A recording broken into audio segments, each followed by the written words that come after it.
Today I am showing you how to fix analog stick drift on a Nintendo Switch Pro controller.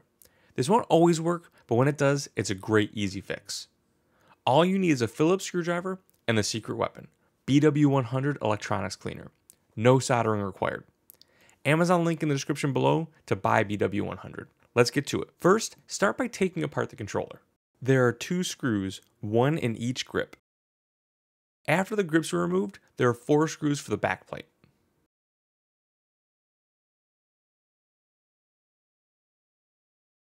Once the back plate is off, remove the battery. Next, 5 screws to separate the front from the back.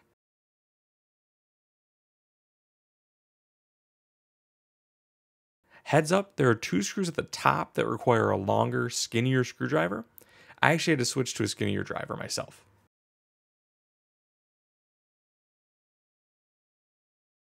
Be careful when pulling the front and the back apart, as there is a ribbon cable.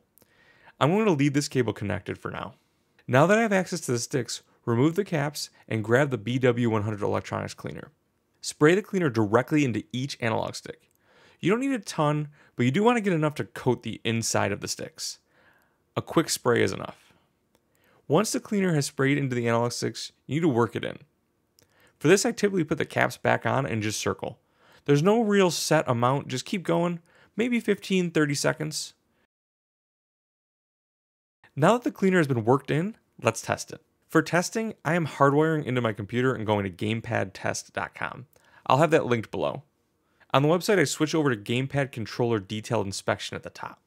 And as you can see, that's it. The sticks work great, no more drift. This fix won't always work, but it's definitely worth a shot since it's so easy. I hope this video helped. If it did, please make sure to like and subscribe, and I'll see you guys in the next one.